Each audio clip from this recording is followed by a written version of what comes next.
नमस्कार, आप देख रहे हैं इंडिया टीवी। आपके साथ मैं हूं मीनाक्षी जोशी। दोपहर के 1 बज रहे हैं। कहानी कुर्सी की देख रहे हैं आप। सभी मेहमान हमारे साथ स्टूडियो में मौजूद हैं। हमारे साथ हर्षवर्धन त्रिपाठी जी, विजय त्रिवेदी जी, प्रोफेसर संगीत रागी जी, सुमीर चौगांवकर जी। बहुत स्वागत सर आप सभी लोगों का। आप लोग आए, बड़ी खबर लेकर आए, जिसकी बात लगातार चर्चा में थी कि उत्तर प्रदेश का चुनाव सिर पर है। लिस्ट जारी कब होगी? आखिरकार लिस्ट जारी हो गई है।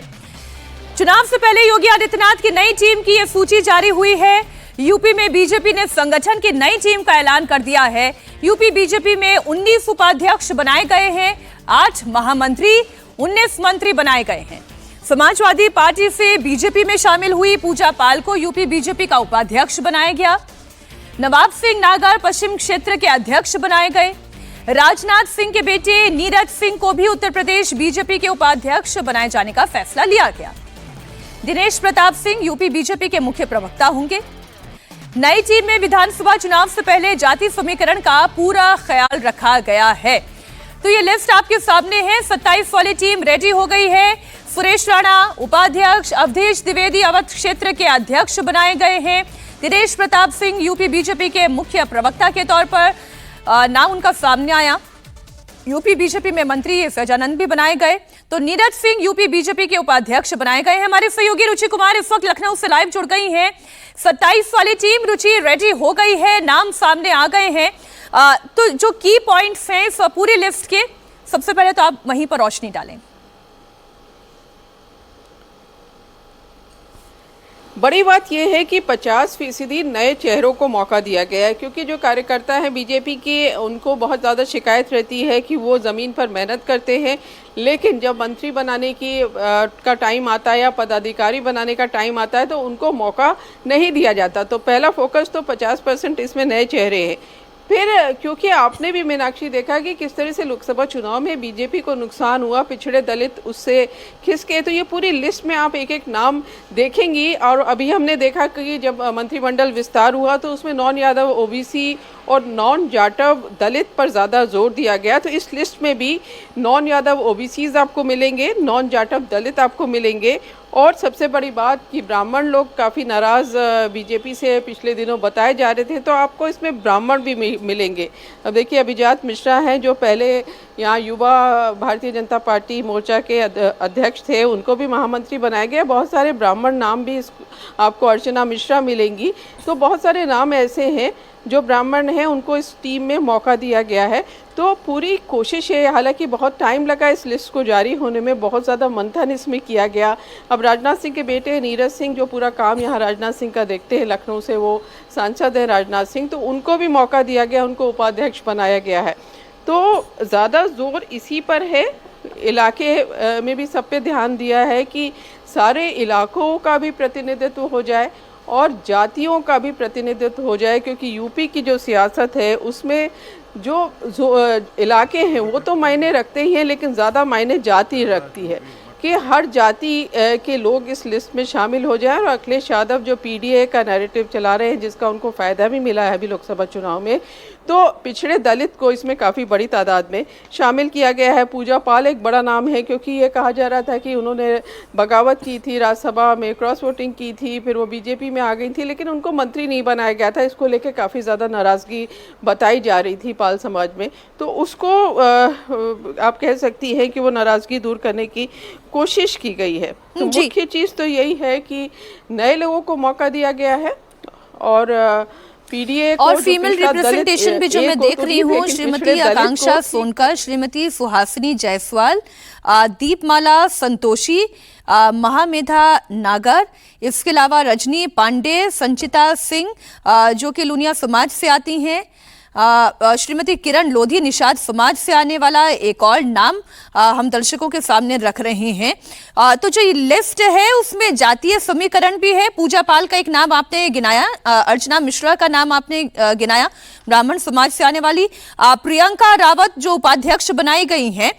तो मैं फीमेल रिप्रेजेंटेशन भी देख रही हूँ, वो भी एक बड़ा रिप्रेजेंटेशन इसमें दिखाई दे रहा है। श्रीमती गीता शाक्य ये भी महामंत्री बनाई गई हैं। रुचि बिल्कुल। और प्रियंका रावत तो सांसद भी रह चुकी है। अर्चना मिश्रा, उनके जो पिता थे वो बीजेपी के बहुत बड़े नेता हुआ करते थे अपने ज़माने के।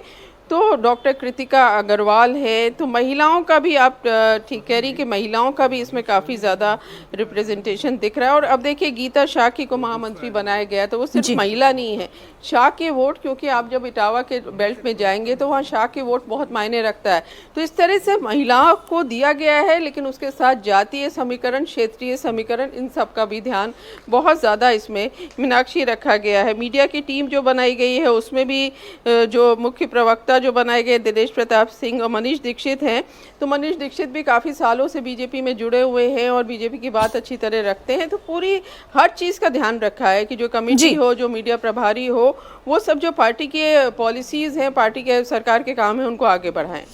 बहुत शुक्रिया रुचि आपका इस पूरी जानकारी के लिए। जो क्षेत्रीय अध्यक्ष भी बनाए गए हैं उनका भी नाम एक बार दर्शकों के सामने रख दें।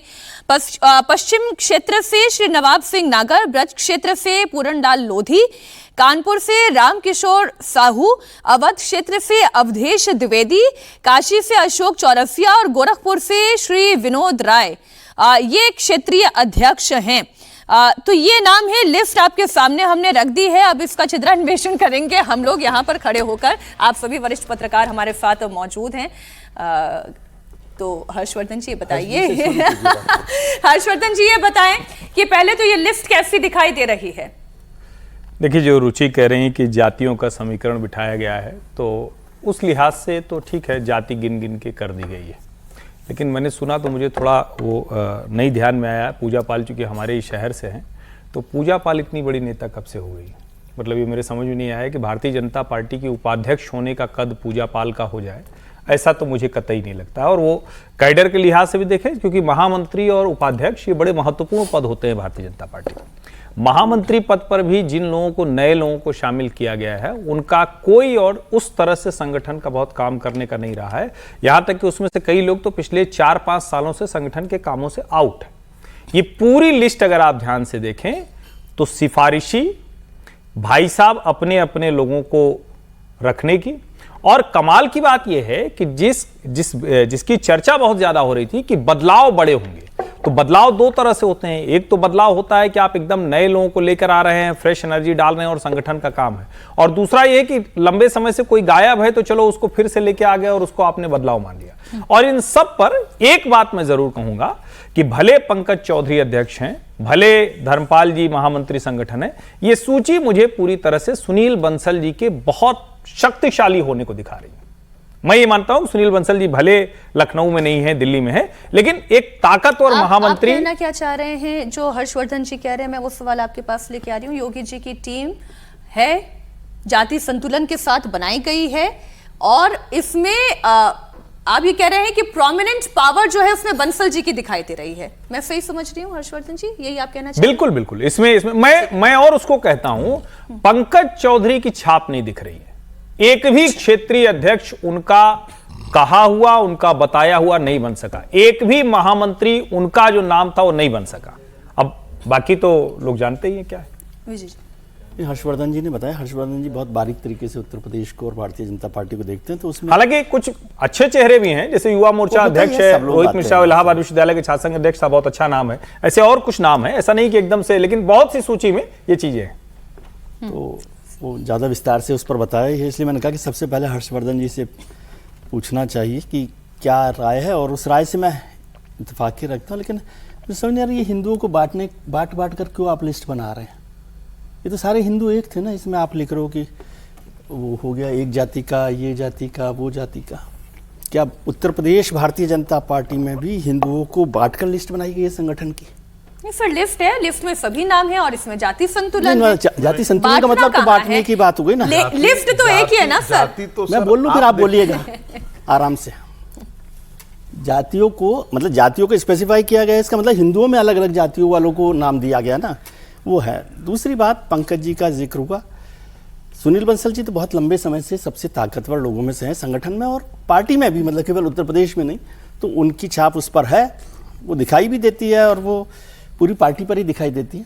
उनकी ताकत कुछ और बढ़ने वाली भी है, ऐसा मैंने सुना वो है। लेकिन पंकज चौधरी जी ने बहुत चक्कर दिल्ली के लगाए, दिल्ली से लखनऊ, लखनऊ से दिल्ली। समझ नहीं आ रहा था कि वो दिल्ली से लखनऊ जा रहे हैं लिस्ट लेकर या लखनऊ से दिल्ली आ रहे हैं। और वो उसके बाद भी मंत्री पद भी चला गया, एक तरह से अध्यक्ष पद पर हैं, तो अब वो काम कर रहे वैसे हैं।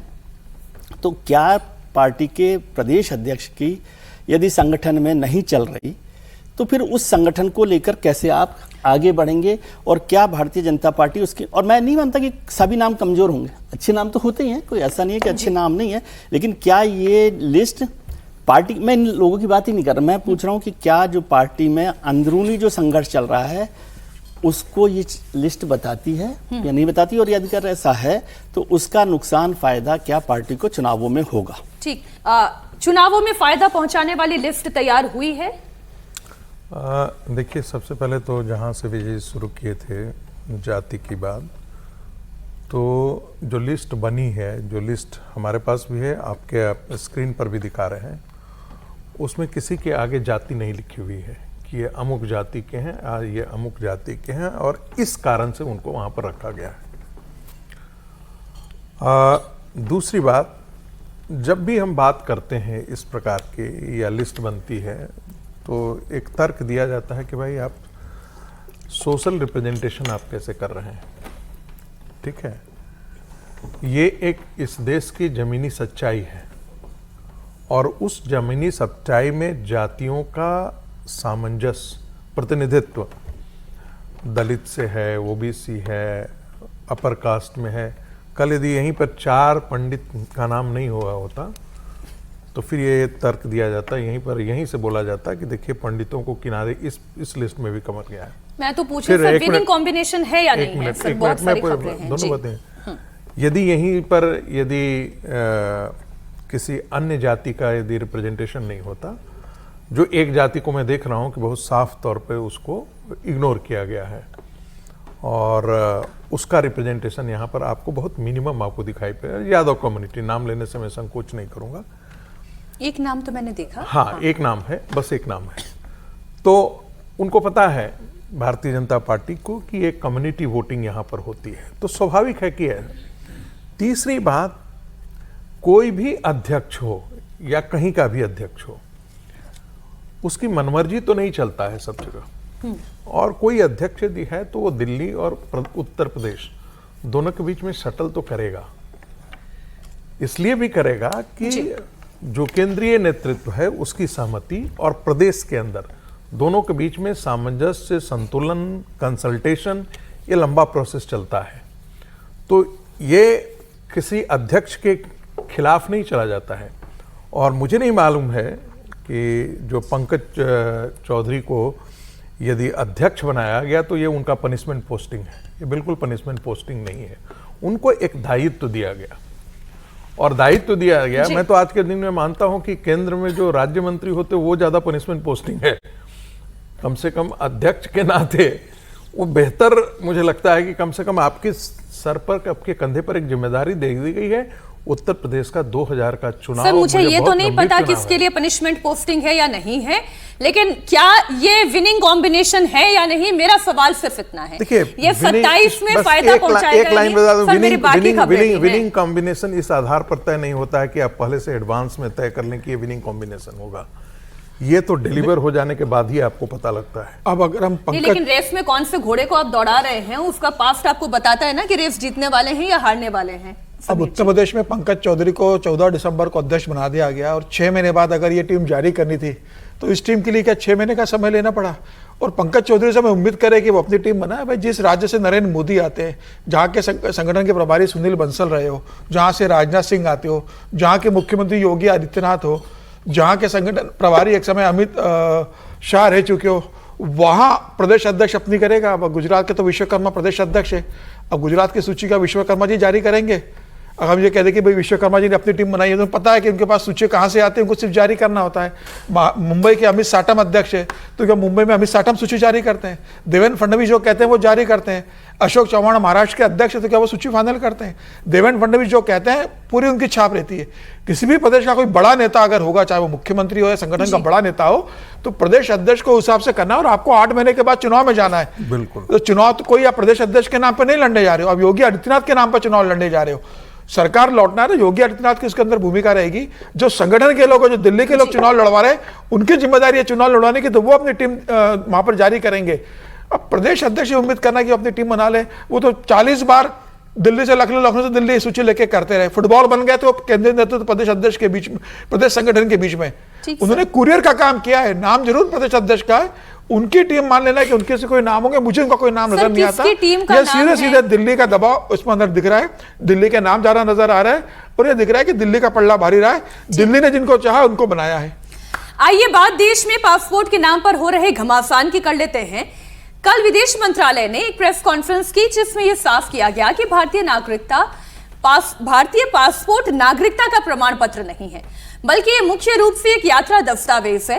विदेश मंत्रालय ने कहा कि पासपोर्ट केवल अंतर्राष्ट्रीय यात्रा की सुविधा के लिए ही जारी किया जाता है। हालांकि यह सिर्फ भारतीय नागरिकों को ही दिया जाता है, लेकिन अपने आप में यह नागरिकता साबित करने वाला दस्तावेज नहीं माना जाएगा। विदेश मंत्रालय ने जो कहा, एक्सपर्ट्स का मानना है कि वो कानूनी रूप से सही है, क्योंकि पासपोर्ट एक्ट 1967 के तहत जारी होता है, जबकि नागरिकता सिटीजनशिप एक्ट 1955 के तहत नियंत्रित होता है। अब इस पर पॉलिटिक्स है। एआईएमआईएम चीफ असदुद्दीन ओवैसी ये कह रहे हैं कि सरकार को घेरते हुए कि बीजेपी का सदस्यता कार्ड अपने पास रखो, बाकी किसी प्रमाण पत्र की आवश्यकता नहीं है। पूर्व केंद्रीय मंत्री कपिल सिब्बल, जो कि खुद कानूनविद हैं, जानकार हैं, वो ये कह रहे हैं कि पहले बीएलओ ने वोटर आईडी कार्ड छीना, अब पासपोर्ट नागरिकता का प्रमाण पत्र नहीं रह गया। आखिर ये हो क्या रहा है? इससे पहले एसआईआर से जुड़ी हुई सुनवाई के दौरान सुप्रीम कोर्ट भी ये कह चुका है कि आधार कार्ड पहचान का दस्तावेज है, नागरिकता नहीं है। तो सवाल यह है कि अगर ये एक दस्तावेज है लेकिन अपने आप में पूरी नागरिकता का प्रमाण पत्र नहीं है, ये इशू खड़ा क्यों हो रहा है? वैसे भी हमारे पास सिटीजनशिप कार्ड जैसा तो कोई प्रमाण पत्र वैसे भी नहीं है। आधार कार्ड, पासपोर्ट, पैन कार्ड, ऐसे बहुत सारे अन्य कार्ड हैं जो ये साबित करते हैं, जिसमें लैंड डॉक्यूमेंट भी हो गया कि हम इस देश के नागरिक हैं। हर्षवर्धन जी, ये पूरा मसला जो है वो ये कौन सा खेल हो रहा है? देखिए, तकनीकी तौर पर कहें तो ठीक बात है, पासपोर्ट चूंकि विदेश मंत्रालय जारी करता है और वो विदेश यात्रा की, लेकिन विदेश यात्रा किस लिए? भारत के गणराज्य नागरिक के तौर पर विदेश में जाने वाले की पहचान। अब भारतीय गणराज्य का नागरिक कौन होगा? जो भारत का नागरिक होगा। तकनीकी तौर पर आप कह सकते हैं कि वो सिटीजनशिप एक्ट का है, ये पासपोर्ट एक्ट का है। और जो सबसे बड़ी बात है, सरकार को जरा स्पष्टता से आना होगा। इस तरह से बड़ा हास्य विनोद हो जाता है, जगहसाई जैसा हो जाता है। आधार नहीं है, पासपोर्ट नहीं है, वोटर कार्ड नहीं है, तो फिर कौन सा है नागरिकता? जन्म प्रमाण पत्र भी नहीं है, बर्थ सर्टिफिकेट भी नहीं है। बर्थ सर्टिफिकेट भी नहीं, तो फिर नागरिकता का प्रमाण पत्र कौन सा है? या तो सरकार ये तय करे कि इनमें से किसी को एक को डॉक्यूमेंट में कहे कि ये सिटीजनशिप का, नागरिकता का प्रमाण पत्र है, और आगे से यही सबसे आवश्यक होगा। अब चूंकि पासपोर्ट विदेश जो लोग जाते हैं बस वही बनवाते हैं, तो इसलिए कहा जाता है कि नहीं। लेकिन ये तो कहा जाता है कि जो पासपोर्ट बनवा कर जा रहा है विदेश, वो तो सारे डॉक्यूमेंट नहीं, डॉक्यूमेंट नहीं, बाकायदा होम मिनिस्ट्री से, चूंकि एलआईयू चेकिंग हो जाती है ना, आपका तो पुलिस वेरिफिकेशन होता है। तो ये कोई उसके आधार या राशन कार्ड या उस वोटर आईडी कार्ड की तो नहीं, इसमें बाकायदा पुलिस वेरिफिकेशन होता है, एड्रेस वेरिफिकेशन होता है। और मैं फिर से कह रहा हूं, कई ऐसे मसले जिन पर इस तरह से चर्चा नहीं होनी चाहिए। सरकार में बैठे लोगों को जरा सोचना चाहिए कि क्या ये सामान्य चर्चा लोग कर रहे होंगे गली मोहल्ले में, चौक चौबारे पर, तो उनको क्या लग रहा है? क्या कोई सिटीजनशिप कार्ड आने वाला है क्या विजय जी?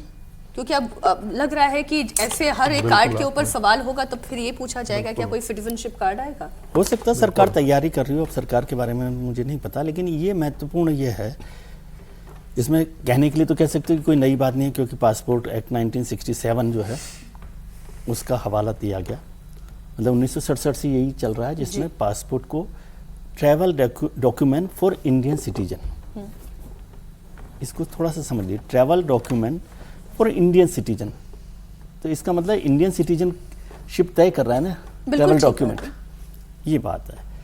उसका एक सेक्शन है, सेक्शन 20, ये पासपोर्ट का सेक्शन 5 है जो इंडियन सिटीजन्स के लिए बना हुआ है।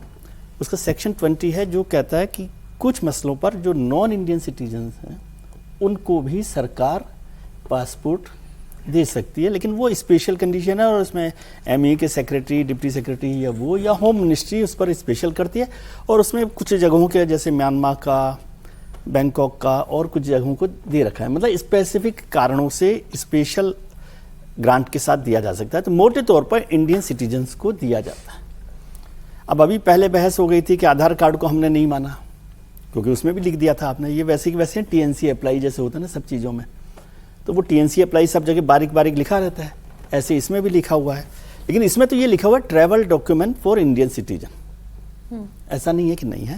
लेकिन ये चर्चा क्यों हो रही है, इसलिए ये बहस हुई कि भाई पहले ही इतने संदेह के घेरे आपने खड़े किए सरकार ने, कि पहले आधार कार्ड को लेकर, फिर कुछ और वोटर आईडी कार्ड को लेकर, फिर पहचान को लेकर, फिर एसआईआर में जो सारा विवाद हुआ उससे लोगों को ये डर लगने लगा। सिटीजन कार्ड तो आप दूसरी बात कर रहे हैं, असली बात है डर की। जो प्रतिक्रिया है वो ये डर की है कि क्या सरकार फिर से कोई सिटीजनशिप पर कोई अभियान नया चलाने वाली है, मैं इसलिए है ना। और भारत में सिटीजनशिप को कोई सर्टिफिकेशन उस तरह से नहीं है।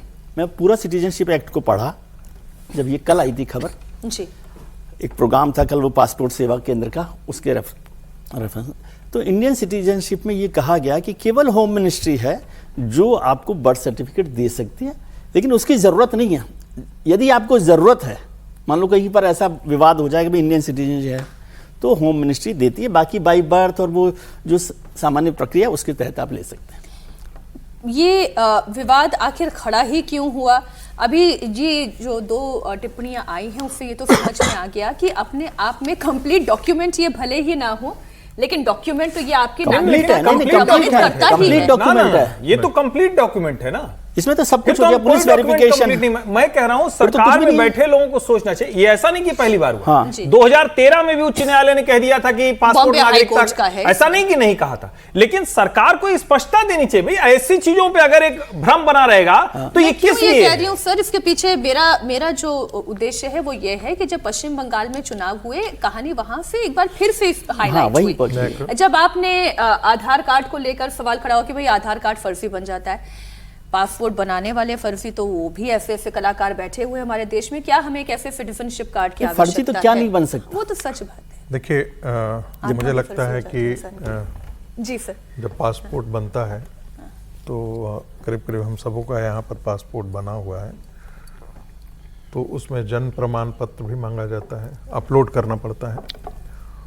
उसके बाद रेसिडेंशियल भी आपको मांगा जाता है, आप कितने वर्षों से वहाँ पर रह रहे हैं, आपकी डिग्री मांगी जाती है, आपके बाकी दस्तावेज मांगे जाते हैं, आधार कार्ड, पैन कार्ड, सारी चीज़ें मांगी जाती है। अब प्रॉब्लम कहाँ आया कि पैन कार्ड तो एक किसी को भी मिल जा रहा है। आधार कार्ड पर हम लोगों ने देखा ही कि पूरा का पूरा आधार कार्ड जो है वो बनाने का एक पूरा गिरोह ही काम कर रहा था। अब ये सब जब बर्थ सर्टिफिकेट से लेकर के सारी चीज़ें डॉक्यूमेंट्स आ गई तो आपको पासपोर्ट भी मिल जाएगा। पश्चिम बंगाल के लोगों को पासपोर्ट लेने में कोई दिक्कत नहीं रही होगी, आसाम के लोगों को कोई पासपोर्ट लेने में दिक्कत नहीं रही होगी।